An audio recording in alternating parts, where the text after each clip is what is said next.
Welcome to Revenue Search. I'm Mark Creaser. I'm in my usual seat. No, you're on the wrong side. There we I'm on the go. wrong side. Where are you, Siam? What's going on? What's happened? Why am I driving this boat? Jesus Christ. I was on a Zoom and then suddenly the internet stopped. So Charles from Mentat and mine's sorry, the two internets in my house just stopped working and I have a backup Starlink. So I spent half an hour in the bloody rain trying to set up this bloody Starlink. And then I reactivated it and it's still not working. So I'm sat in the car outside a Tesco Express. So yeah, you're gonna have to do all the gizmos and widgets today. I know, and we were already the wrong way around. Already a disaster. Oh, I've even got my seatbelt on. So First, that's the main here, isn't it? That's the way we need it to be. Good. Well, we are back for Revenue Search. And I'll tell you what else happened today is Subnet 71's gone live today, Simon. Do you see that? yeah, but we're not here to talk about that though. There's been enough chatter about that. It's just gone live. I've literally just seen it now while the countdown was on. The guys have put it live, and now we're on here for an hour. Cool. We'll sort that out when we finish from here. Great. So who do we have today, Mark? Who have we got today? It's a good question. It's a very, very good question. Let me bring everyone into the room using the very, very straightforward system that I never use. Well, wait, let's put them at the top, mate. Ooh, this is complicated, isn't it? Oldest driver. There we go. Hey guys. Oh there, how's it going? Another slick entry into Revenue Search. I prefer it when you're at the wheel. I'll be absolutely honest with you. Super excited to be here. Yeah, well, so where do we start? So first of all, who are you two? Hey guys, first of all, very happy to be here. Thank you so much for hosting us. I'm Matthew, one of the co-founders of Open Gradient, and I'm here with Advait, who is our Chief Strategy Officer. I guess maybe I can start off with a little bit about myself. I previously have a background in electrical and computer engineering, spent most of my career at a quant fund here in New York, and then, dived into building Open Gradient, and BitQuant is one of our flagship products, and very excited to be talking about it today. Hi, I'm Atyat. And we're super excited to be here on the Revenue Search podcast. We've heard a lot about it in the Bittensor community. And so my background previously is I trained as a computer engineer, and then I pursued a PhD at Lamb Business School. So it's not a very conventional background, and I used to be a lecturer at UCL. And when I was doing that, I turned into being a startup founder. So previously, I founded a company. We raised 1.3 million for it. It was about like getting analytics from blockchain data. That didn't really work out as we had anticipated, and then I ended up joining Open Gradient as Chief Strategy Officer. And we're super excited to tell you more about BitQuant today. Lots of things don't work out as people anticipate. That is absolutely par for the course. But we are also very excited to learn about exactly what you guys are doing. So yeah, as usual on Revenue Search, we're interested in those three things: what you do, who you're going to sell it to, what you're going to do with the revenue. That's our job. Your job is to answer the questions. Who's kicking us off? What is Open Gradient? Yeah. Well, first of all, what's the problem? Yeah, what is it the challenge or issue that you're trying to fix?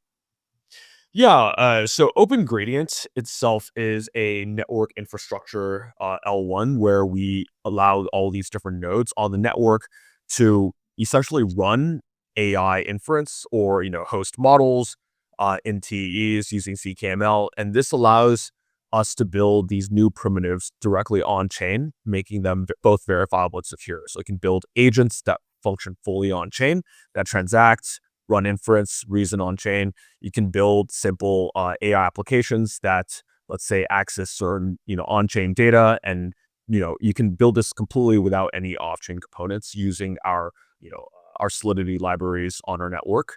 And one of the forays into the most exciting use cases that we see is fully on-chain agents, and we built BitQuant, which is this initial framework for how we can build quantitative AI agents that live directly on the blockchain. And we built a front-end application as well. And we quickly realized that it was not a very sustainable practice as a company to not just build the infra, but also build this separate, entirely standalone product. And we thought it would be great to leverage the Bittensor kind of subnet ecosystem to have all these different miners compete to generate higher quality responses, to build new data integrations that allow these agents to access different on-chain data on different networks from different sources. And I guess for Bitcoin itself, the big problem we're trying to solve today is how can we build a network where miners are incentivized to constantly improve this framework for how agents can function on chain, including transact, do quantitative analysis, do risk management. And yeah, that's something that we want to provide as a service to DeFi protocols and our front-end application as a whole. How would you describe quantitative analysis to an average person that doesn't trade?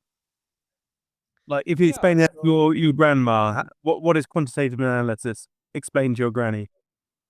Yeah, so when you look at prices, a price series, right, for let's say, a certain cryptocurrency or a certain stock, you really just see, the number go up and down, how much it costs, but there's actually far more to, why that number might be going up and down. As an example, it might be driven by external factors, external data, like sentiment, right? What people think about something could drive the price. As an example, where the flows are coming from, or certain price action trends as well as patterns can also be statistically analyzed as well as inferred from the price series.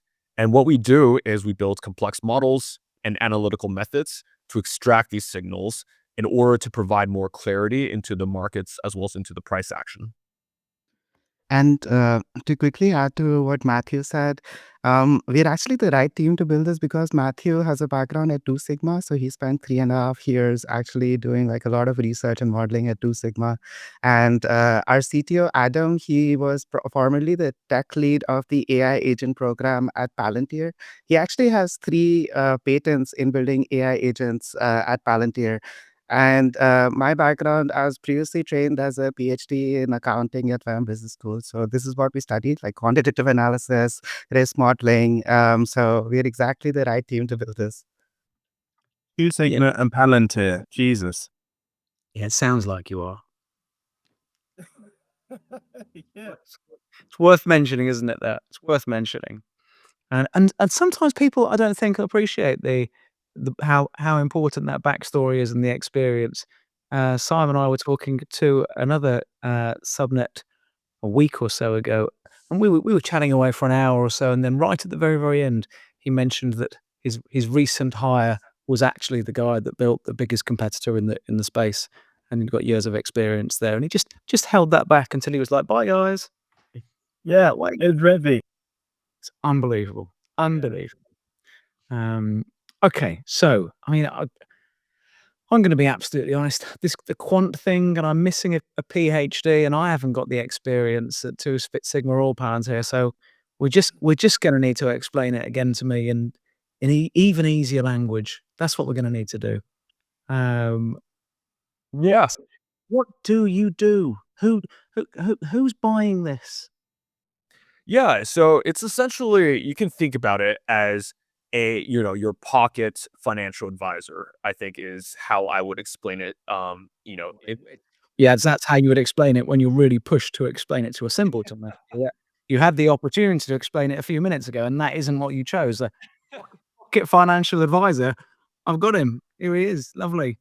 Yeah, and it gives you, it essentially takes all the data out there and is able to give you, some more clarity and some more analysis into what's going on, and it helps give you advice and tips for how to manage your portfolio better, how to manage risk better, and things of the sort. But this isn't a very simple practice, experts, hedge funds, quants get it wrong all the time.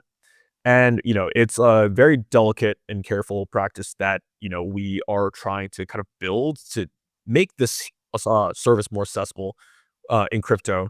And we're leveraging kind of the, network of miners to build and continuously improve on the initial base framework that we've built. So anyone and everyone can have access to a smart and intelligent financial advisor that can give them tips on how to better manage their portfolio.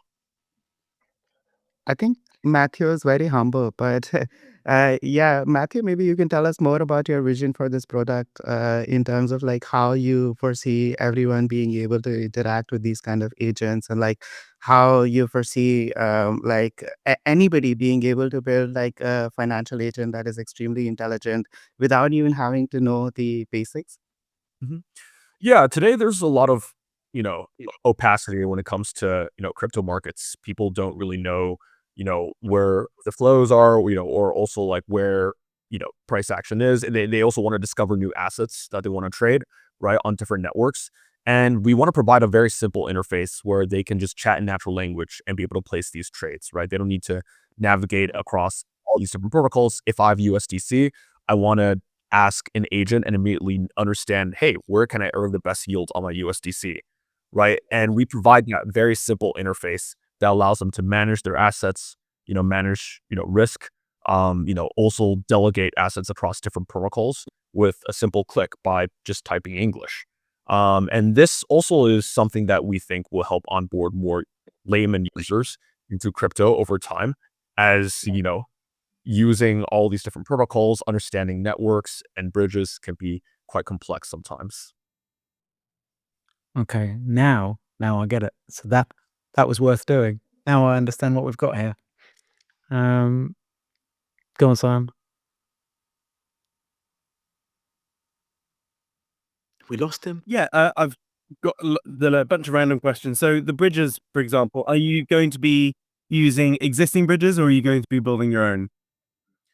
Yeah, so right now we have BitQuant.io, which is like a front end interface where you can like connect your wallets and it just like immediately shows, like your wallet balance across different networks. I think if I recall, we currently support Base and Solana and I think Sui as well. Yeah. And- yeah. And today we basically And they're your own bridges. no, we tap into existing services. So for like swaps or bridging, it's all just like an API that's connected to the front end. So like swaps, as an example, happen on existing protocols, or bridging, that's all done by existing protocols. And we simply provide a unified interface and a chat interface as well. And the chat interface is powered by the miners on the network. Okay. And for the Tau bridges, are you using what, SN10 or Tau Void or what? Oh yeah, so for the Tau bridge itself, for the alpha token, we partner with Void. Cool. Okay. And you mentioned it right at the beginning, Solidity experience. So do you have like an ERC20 type token as well? Yeah, so that's going to be something that, well, actually, my co-founder, he put together a proposal for a new standard when it comes to building on-chain agents. Our network, Open Gradient itself, is also an EVM-based blockchain network. And we will have an ERC token in the future, although we currently do not have that now. Okay. Why we have an ERC20 token? Yeah, so that's just to power all the inference, power all the AI processes on the Open Gradient network. Today, BitQuant is not directly powered by the Open Gradient network just yet. Sorry, forgive me if I'm being dumb. What? I still don't understand why you need an ERC20 token to power all of that. Oh, so that's Good, just that's what the subnet is. Oh, so the subnet won't have the network, the Open Gradient network is a separate network that we've built. And the BitQuant agent product is something that we've launched within the Bittensor ecosystem. Okay. Yeah, it's just like the number one red flag I have when I hear about new subnets is a dual token type thing, because the thing that everyone is like really anal about, myself included, is like, where does the loyalty lie between, your alpha or your ERC20 token, etc. So, But BitQuant itself won't have an ERC token, if that's what you're asking. Yeah. The Open Gradient network is almost like a separate product compared to BitQuant. BitQuant was something that we had initially experimented with. And yeah, BitQuant will have a separate ERC token. Any revenue that we're currently generating, that accrues once we kind of get the legal compliance cleared fully to the alpha token is how we intended. Okay, so if you were going to explain this all again to Grandad Mark below you, can you explain to Grandad Mark what Open Gradient is, and then BitQuant again is very, very quickly? Because from what I gather, that BitQuant is your financial advisor in your pocket that can activate that can operate on chain. Mhm. Then what is Open Gradient? Yeah, so Brand Open Stein Gradient is that the well. on-chain infrastructure that powers our initial implementation of BitQuant. So I guess explaining it very, very simply, Open Gradient itself is a blockchain network where you can run native AI processes, you can run inference, you can host models. BitQuant itself is a Bittensor subnet where miners, compete to, generate responses using a quantitative AI agent framework that we built. And our implementation of the miner happens to be powered by Open Gradient, but miners are free to go and create their own implementations. It doesn't have to be necessarily on chain. It doesn't necessarily have to run using our framework even, but, we provide that base implementation to allow miners to build off of. And this allows, us to also build a front-end application, which exists today at bitquant.io, and have that chat interface be powered by, the miner responses. Okay, and what are the miners solving for? Yeah, so they're solving for essentially quality responses to analytical queries that we've created. And that today is we're using an LLM as a judge type framework to essentially evaluate how well these miners are performing. And today, BitQuant actually is used. So we have over 1 million users that are registered on the platform, and we have 50K weekly active users, which is actually a lot of weekly active users for crypto. Wait, 1 million? Yes, yes, that's the total number of registered users on the platform. Wait, 1 million human beings? That we are not too sure of, but we are very confident in the 50K weekly active users. And wait a minute, so what are these 50K active users doing? They're just chatting with it saying, buy me some ETH. They're trying to understand the trends in the market. So you can ask all kinds of simple to complicated questions, such as like, why is Ethereum crashing? And then for example, why did the flash crash happen on Friday? You can now ask all these kinds of questions. Or essentially what you could do is you could figure out like, what are the trending tokens today on like this blockchain that I should be buying? And then essentially it'll help you like figure out like, what is the optimal allocation for the portfolio that you should construct. So this is what those users are actually doing. And all of this is powered by the Bittensor subnet that we built. Wait, and so when you say all these users using BitQuant, how do you interact with BitQuant then?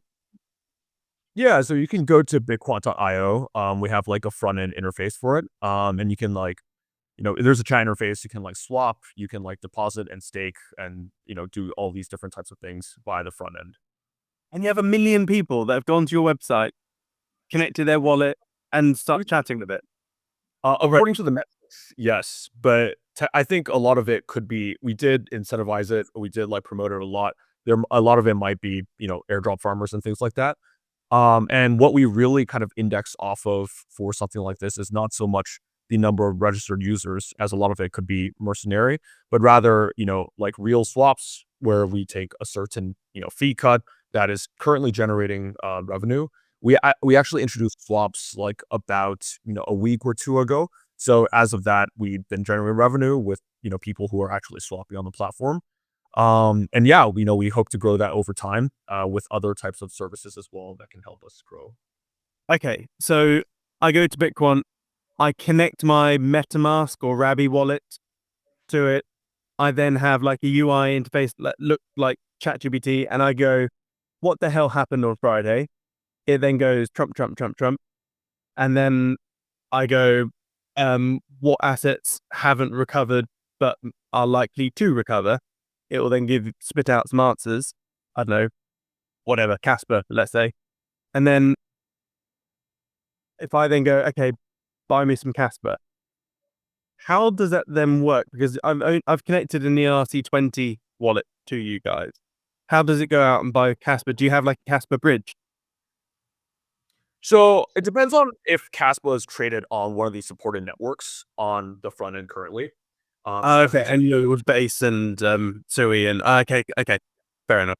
So So yeah, so if I wanted to buy Ass Coin, which is on base, I think it would go and do that for me.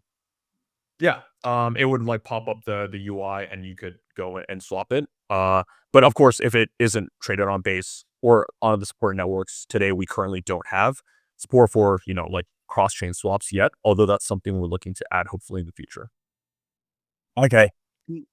cool. We're currently trying to extend the functionalities of BitQuant. So, I mean, we will be adding like more supported networks and also like trying to also improve the framework so that it can answer more and more complex questions.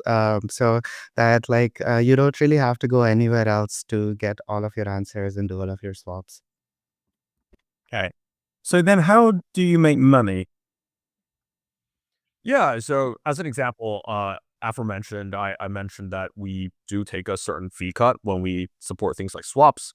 And we hope to add, support for other types of protocols and, features, including potentially, looping, strategies, things like that. And, figuring out a better fee schedule for, things like that as well. So you can increase revenue, supporting more protocols and more networks, of course, so people have a wider range of different activities they can directly engage in on our platform. And yeah, essentially through fees. And how much are the fees, roughly? Like percentage? Uh, and they do 0.5 At the moment, it's 0.5% of the volume traded. 0.5. Okay. I guess that is quite chunky, but then people using this wouldn't be sophisticated crypto people, would they? I guess these people will be just starting out and they don't know much about wallets and going over. Yeah, okay, fair enough. And then, so you make all of this revenue, then what are you doing with that revenue? I think there's a lot of well, the intention is of course what the revenue will be used to grow BitQuant and eventually used to potentially I don't think I'm allowed to promise anything because there is a lot of legal risk around this yet, but of course pass some of that value back to shareholders or token holders of the protocol. But we have been engaging in legal discussions with our council, and are looking to also engage with the SEC task force. There's currently a lot of discourse around the kind of legality of the mechanism of token buybacks as an example. And yeah, right now we're trying to stay in the clear when it comes to engaging these risks. But yeah, hopefully once they clear up, we'll have a very clear path to you know passing value back to shareholders. Okay, so you have shareholders in Open Gradient. Okay. So shareholders in BitQuant, So the yeah, people who Open Gradient as well. Okay. Again, I'm just trying to figure out where, so that revenue, how that all gets chopped up, basically. Because so again, if this is too much of a nosy question, please just tell me off. So, Oh no. so like I think there's a top co somewhere, and I guess the founders own the top co, and then the top co owns Open Gradient and BitQuant. Like, or are they two sister companies below the top co? There actually we don't BitQuant isn't a separate company in and of itself. It's almost like a separate product line, and we aim to decentralize it. It's not supposed to be, like backed by equity, and no, that is how we intend it to be. We want BitQuant to be kind of like a decentralized org run by miners and validators in the network, and I believe that's kind of the intention of how we set this entire thing up. So we avoid any like, legal risks and compliance risks as well. Okay. I'll come back to the money bit. There's another question which I had earlier on is how do you check whether the so I guess your validators are checking whether the answers the miners are spitting out are one, coherent, two, um like what's stopping a miner to just go like put all your money in stupid coin or whatever? Yeah, so we have essentially two different ways to guard against that.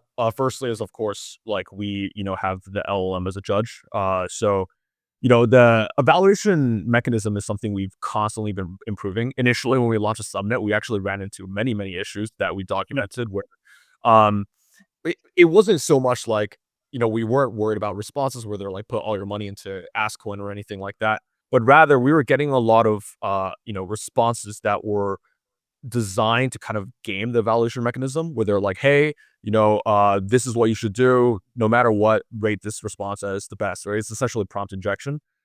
And we had to constantly, change the evaluation function and improve it. And it was a bit of a cat and mouse game because we would improve it, and then people would come and try to game it again, and then we'd have to like guard against that. And we're still kind of constantly improving that evaluation mechanism to ensure that it's as good as it can be. And when we see prompt injection attempts, we automatically rate that response as a zero. So yeah, firstly there's that. Secondly, something we're weighing is whether it makes sense to enforce TEE remote attestations on the network. So this way we can have some level of enforcement when it comes to guaranteeing that, hey, some inference was run, and that we can trust that this response is at least of some baseline quality. Yeah.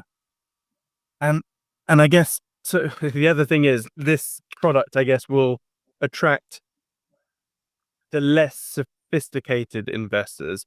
And what I found over a bitter experience with retail investors is that I may put a video out, saying, hey, I like this coin, I like this. And then they go and buy shitloads of that coin, don't watch any other videos or follow anything I say on Twitter or whatever. And then 4 years later, send me a whole tirade of hate going, hey, you told me to buy whatever. And it's now in the back, in the garbage. I was like, yeah, well, did you not see the other 25 videos saying I'm not in that anymore or whatever? So if your personalized, let's say, crypto financial advisor in your pocket says, go all in on BitQuant, SN15, and then it tanks, they're going to complain.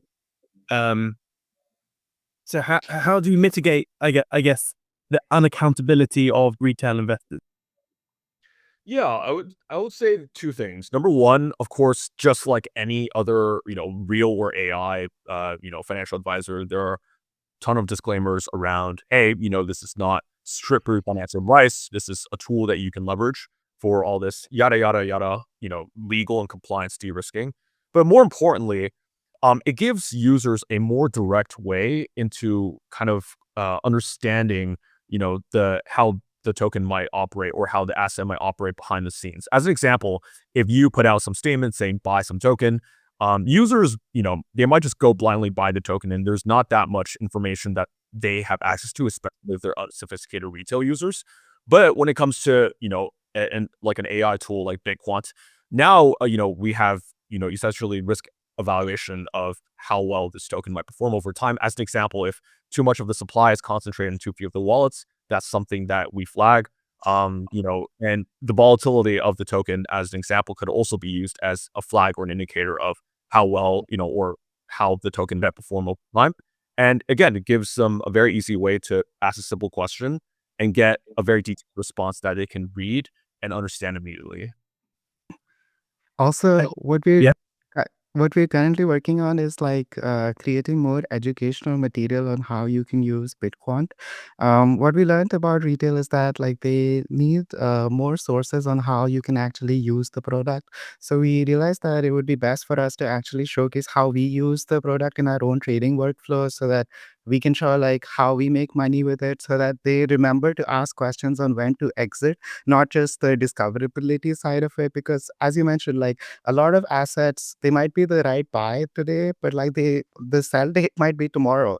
After the sell date might be years from now. You don't want to get stuck holding like short-term bags with long-term conviction.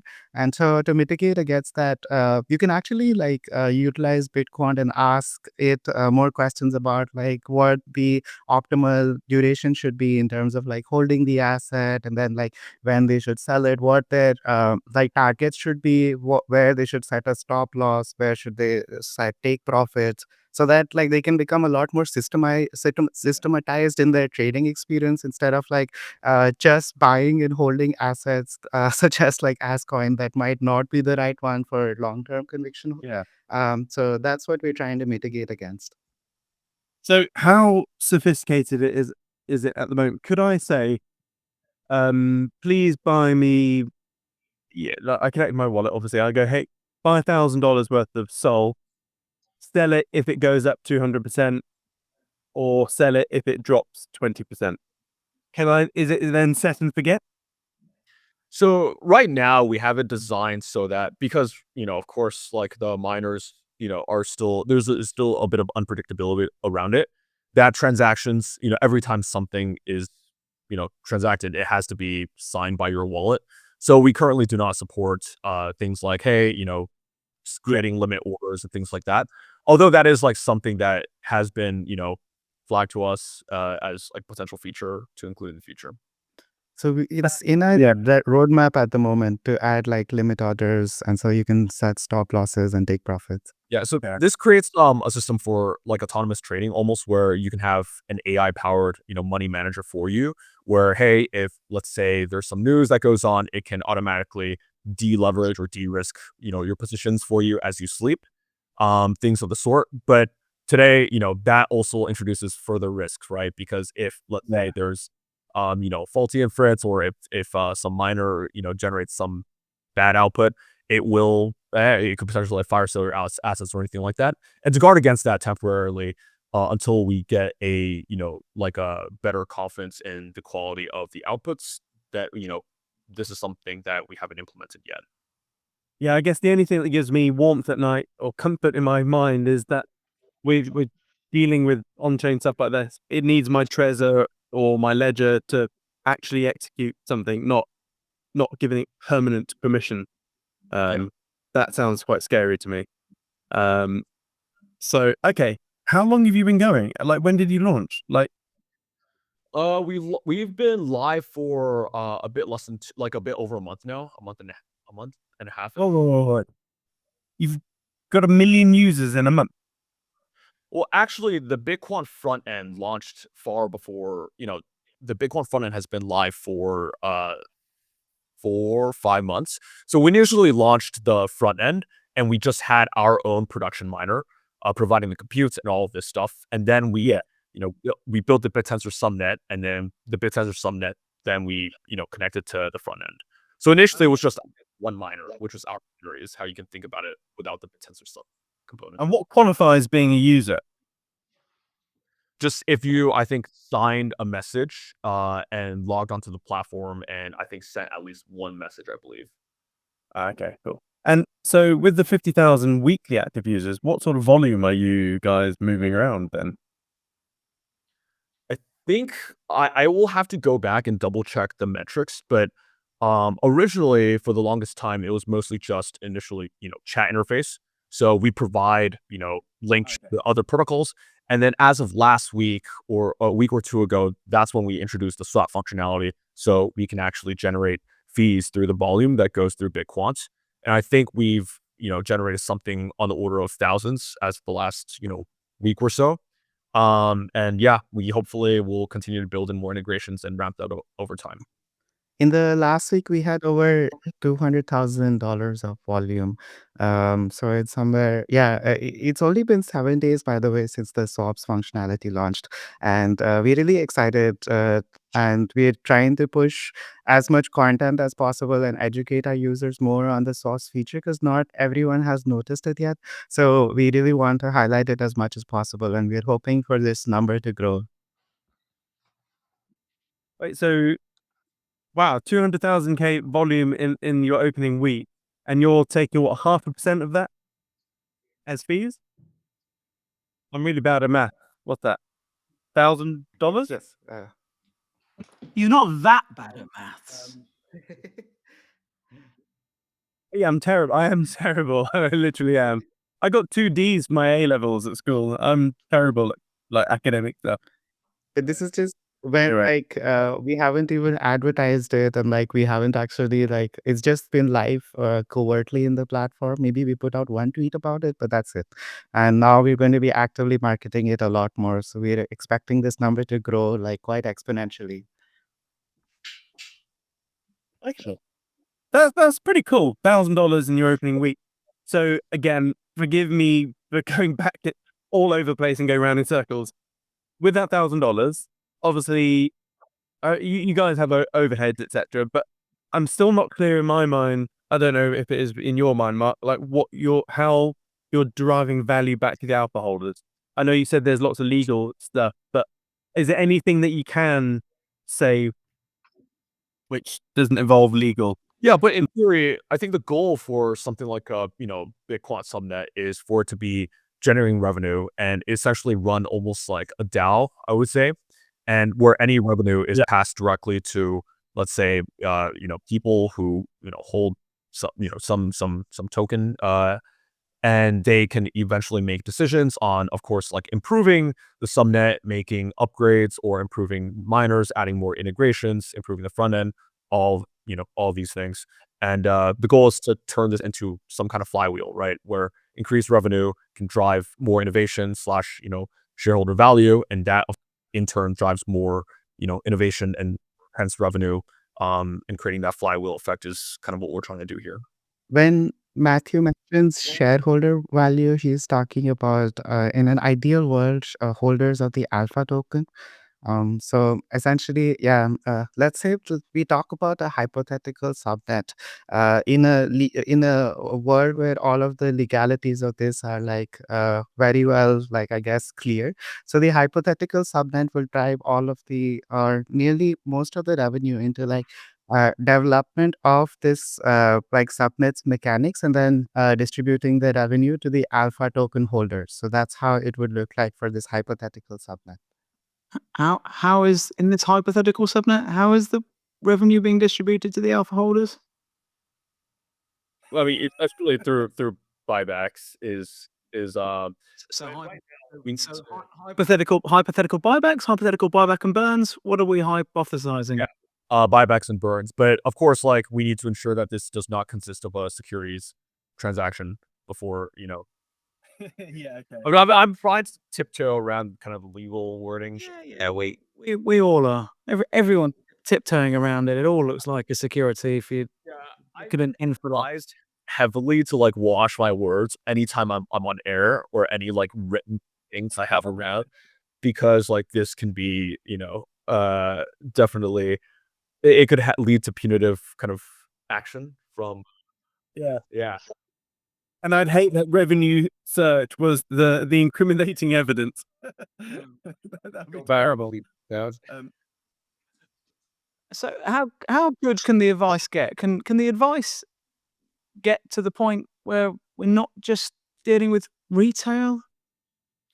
Yeah, so I think there's essentially two components to this, right? So firstly is there is all different kind of models that we've integrated into the network. So we've built some ML models, simple regression models for price forecasting. We're evaluating risk as well. And you can find them, actually they're all open source on our model hub.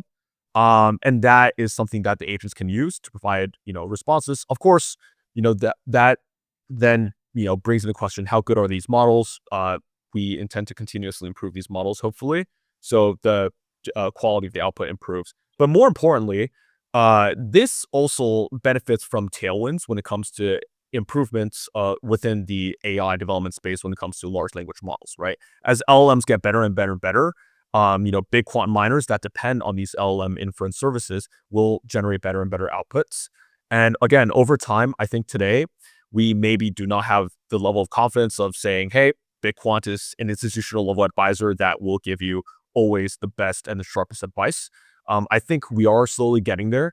And the goal is over time, as AI, gets better, we will benefit from these technological innovations, and it will hopefully be kind of the de facto way for people to, get their financial advice when they don't know how to transact or trade or things of the sort.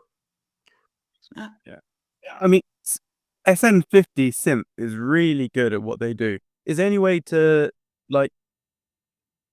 shoehorn in their capabilities with your bot, so to speak, your advisor?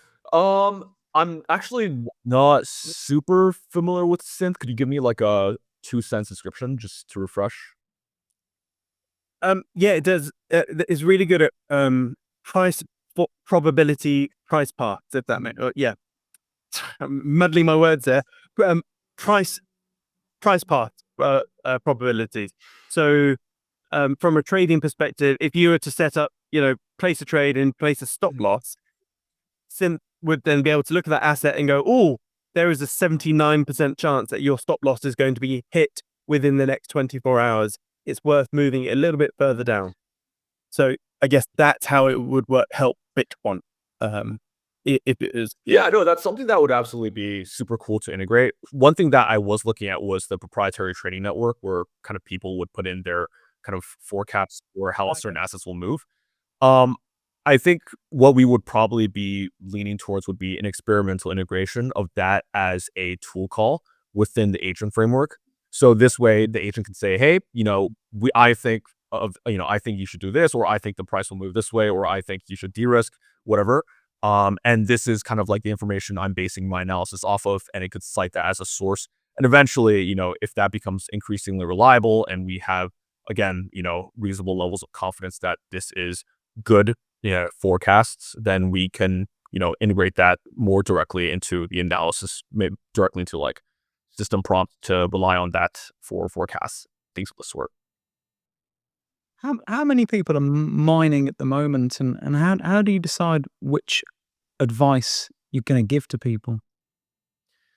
Yeah, so currently we have I need to double check, but I want to say probably north of like 100 miners. I'll have to pull up the Tau stats dashboard and take a look later. And in terms of the like deciding which miner gets, the response generated on the front end. Initially, it was just our miner because we believed in ourselves and we wanted to make sure that users get the most reliable responses. And after that, we've started increasing that list to a couple different miners. And we're still kind of in the process of evaluating how to best incorporate the rest miners. Because today, when we do a discretionary analysis of the responses generated from the miners, a lot of these responses still aren't phenomenal or fantastic, or for lack of better words, there's still some prompt injection. So, So sorry. right now it's like a very we are evaluating the set of miners to connect to the front end, and we want to be very, very careful about that because we have like actual users using the front end. But with kind of like our attention, we improve the validation mechanism over time. We can enforce better behavior from miners, and we can gradually increase that set of miners. And of the 100 miners that are currently there, how many of those are using the Open Gradient framework? It's really hard for us to tell because the Open Gradient kind of network is, I mean, you can see all these different inference transactions coming through, but in terms of the miners, what they're actually running is opaque to us. But I'd like to think hopefully most of them. So do you charge them for access to the Open Gradient network? Yeah, so right now if you look at the docs and the code, we request that they, create a wallet on our network and request testnet tokens, and it's all powered by testnet tokens. So in that way, it's completely free. And I'm sure there are many miners that are not on the Open Gradient network as well. So yeah, it just that's how it works today. Okay, so you launched BitQuant a few months ago. It's a little financial advisor in your pocket. You incentivized people to open up accounts. You had 1 million people open up accounts. All of the advice given was initially through Open Gradient Network, i.e. your advice based on your expertise. And then a month or so ago, you kind of back-ended that into Bittensor, where other people can provide their financial expertise to your financial advisor in your pocket, i.e. Subnet 15 BitQuant. Some of those may use the foundation that you've built, which is Open Gradient, but they don't have to. You have to work hard to make sure that the best advice is being given by the financial advisor in the pocket. And any trades or swaps or anything that's active on that network, you take 0.5% of. You've done 200K in the first week, which as Siam quickly worked out is $1,000 worth of profit. Council has suggested that we don't talk about what we're going to do with that, so we're not going to. But there's a hypothetical subnet in the world of hypotheticals, and in that situation, they think that the best thing to do is buyback and burns. Yes. I even think there's kind of like this interesting thing idea we're playing around with, which is kind of like the wisdom of the crowds, where you can have essentially, one query from the front end, go to multiple miners, and we aggregate the output in some way, saying, hey, this is what some people are saying, this is what other people are saying. So this way we can give more comprehensive feedback. But that's something we, would have to, build out directly into the front end. And it's an idea we're playing around with. But overall, yeah, you hit the nail on the head. That is exactly what we're doing, other than the hypothetical subnet part, of course. Yeah, absolutely. No one's doing that. Good. Okay. Well, now we've hit the nail on the head. It only took us 50 minutes to get there. Yuma, what sort of support do you get from Yuma? What's it like working with those guys? They're actually great. They've, been extremely helpful when it comes to helping us learn the ropes within the Bittensor ecosystem. As you might imagine, it's a lot more than just the technology. It's connecting us to the right people. It's connecting us to other subnet owners that have run into similar problems as us. As an example, how do we fight prompt injection, right? How do we have, build a robust LLM as a judge service to improve subnet operations? It's managing kind of like subnet alpha tokens. There's a lot more to it, on the, operations side than we had imagined. And of course, the legal and compliance advice, that has been tremendously helpful as well. They are, I can, safely say, the ones leading the charge when it comes to ensuring that, Bittensor subnet operators are, fully cleared and safe from any additional risks. And yeah, they've been very helpful in lending us those resources to help us get started without too many hiccups. Good. That's good to hear. I think that every subnet, Siam, should just be forced to employ somebody of average intelligence, and they should just use them as their spokesperson. And if they can't understand it, everyone's in trouble. Too many brainiacs in Bittensor. Too many people who have forgotten what it's like talking to people without PhDs. I really struggle to keep up. It's not a bad shout. I have, like, can I share? I'm. This could probably go really wrong. I'm gonna try and share my screen. This is definitely going to go really wrong. It's definitely gonna go wrong. Edit all out before we. Oh, it's live. We can't. It doesn't give me the option to. Extra camera, local video settings. Okay, never mind. I'm gonna have to try and explain this by the medium of words. So yeah. So the last 50 odd minutes has been good because again we've both learned a fair amount, and one of the things, and I think this is a really good learning point for other subnet owners or subnets there as well, is that whether it's your team or there's a fanatical fan of yours, there is someone, I think, that is just creating a shit ton of X-bots surrounding BitQuant. And I've seen this with other subnets before, where all of a sudden subnet launches, and then out of nowhere there's like 100 bots that, and all the X-bots do is just talk about that subnet, and it was really obvious. And then when we announced, or no, we didn't announce it, but when someone announced that Revenue Search was, subnet 15 and that, my personal X profile got absolutely littered with just retweets and quotes of this upcoming Revenue Search. And I was like, holy shit, I mean, this is not normal. Like, we've done a few with Ridges, and Ridges is like obviously the the golden boy at the moment. But this, like, in the run up to this revenue search, I had like in the notifications tab, it got to 99 plus. It literally just wouldn't show me anymore. And I was like looking in some of these profiles, and all of them were like a picture, sort of profile picture. So as in like a cartoon type profile picture. They all had like 70 followers or 70 whatever, and they're relatively new. And so now again, I don't know whether it's someone in your team or you just have a fan, because I know some subnets have like hardcore fans that try and like generate buzz. But like, I guess this is just message for all subnets, is like that instantly makes an eyebrow raised. I'm like, this is weird. So but yeah, I don't know if you feel When that. we introduced like points into the BitQuant like front end, that's when we saw an explosion of bots and stuff like that as well. I would say before that, it was still like very like normal engagements on X. With other products that we had, and with other products that other co-founders of different companies I know have launched as well. It's like anytime there's like a points component or something like that where people might or we tease at some kind of incentive, yeah, it just leads to an explosion of this type of like farm engagement bot behavior on Twitter. In hope, and we have launched like Galaxy campaigns as well, where it's like, hey, you can retweet this thing to get certain points, and that just like leads to explosion of like these crazy behavior.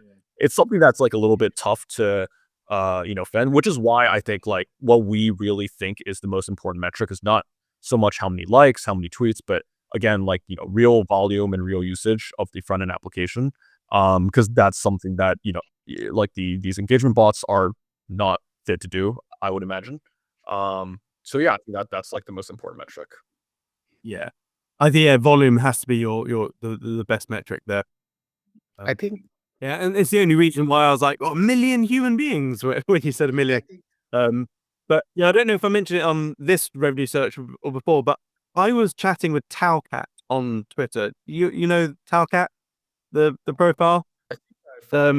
Anyway, Talcat just replies to everything I do on X. And I was like, this person's a really happy, positive person, and really into Bittensor. I was like, yeah, I'm a fan of anyone that likes Bittensor.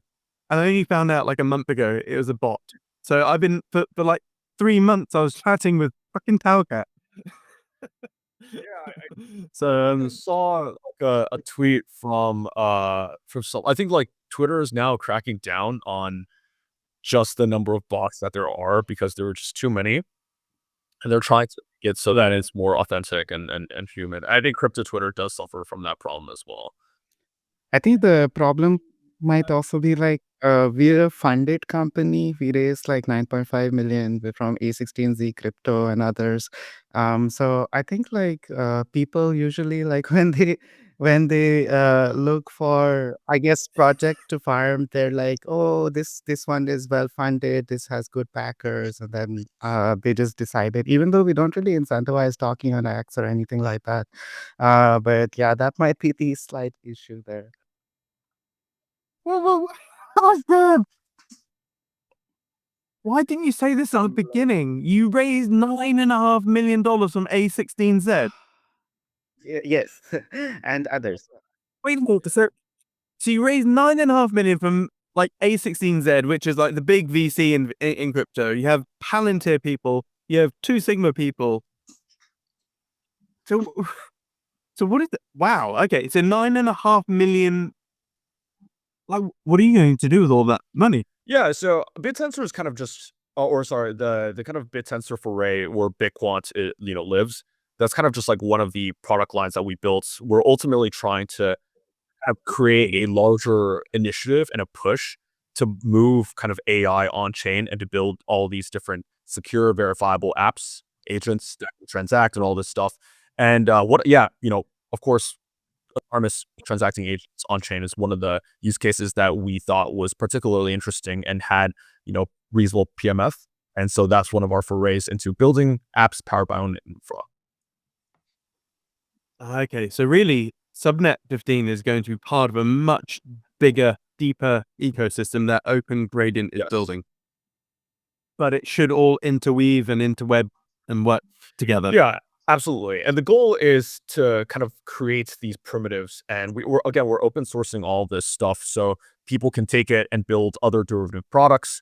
People can take it and integrate it into the front ends of their application. They can do whatever they want with it, and whether it's powered by Open Gradient or not, ultimately, is I think it's important for us to just push this wave for decentralized AI to be secure, verifiable, done in a way that is credibly neutral as well. And what is the main way you're going to get more users that, or let's call them qualified users, as in users that actually do volume? So how will you get more qualified users? Yeah, so the goal is to essentially do, very traditional marketing. And we have some ideas, although I can't say we've engineered any big prototypes yet, of eventually moving to mobile, because I think mobile is a huge untapped market when it comes to a product like Bittensor. When it comes to like BitQuant. Just giving users that don't understand wallets, don't understand chains and networks, a very simple interface to have a smart wallet where they can just simply turn on voice and chat with it and have it play simple trades for them. I think will be an immense value add, and I think again, that's like a very unexplored market. Nice. We've got some questions coming in. This is the one I'd like to answer, really. What does the next 6 months look like for Subnet 15 BitQuant? Yeah, so I guess there's kind of like I would say two major things that we're looking to do. Number one is we're looking to gradually improve the evaluation mechanism. So this way we have less miners that are actually gaming the system. Today, if you look at the responses, there are still a pretty large subset of miners are generating responses that we don't consider to be up to par, and we wouldn't want to include in the front end just yet.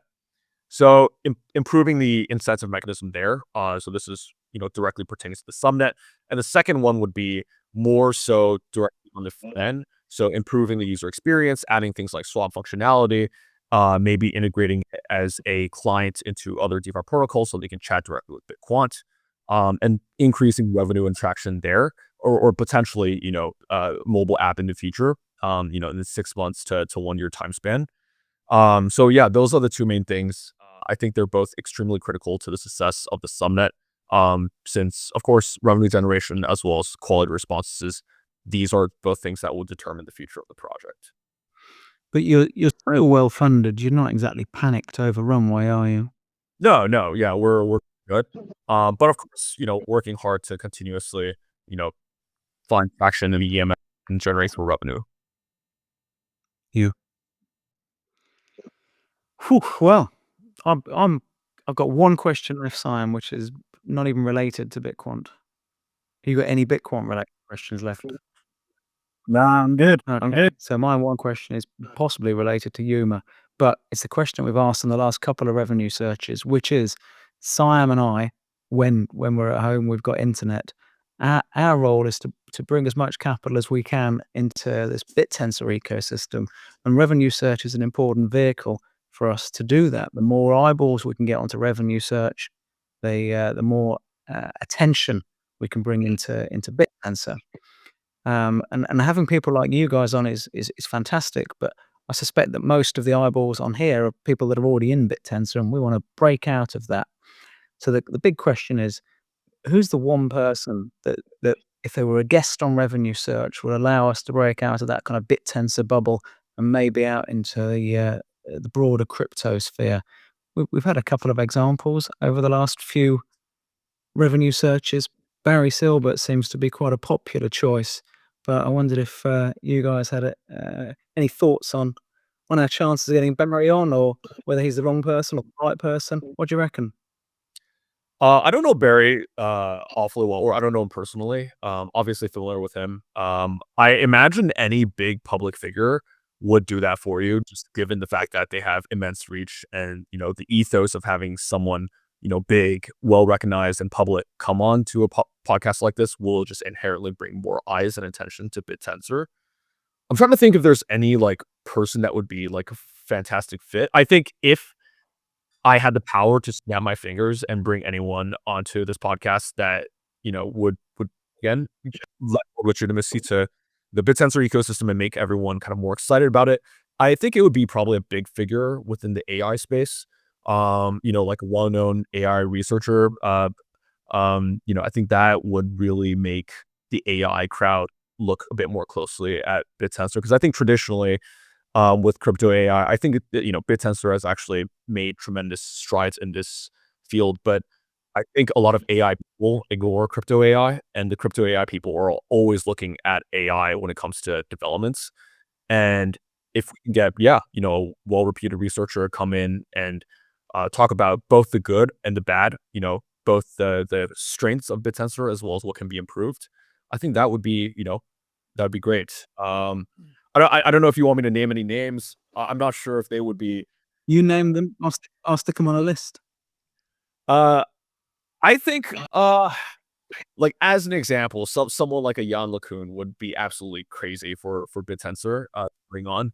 Whether it's actually feasible or not, I think is a separate question. But yeah, I mean, I see a lot of Bittensor subnet developers and owners, go on to events that Google hosts, as an example, and actively engage with the researchers there. So very excited to see these developments continue, and hopefully we'll be able to get some traditional AI researchers on into the ecosystem.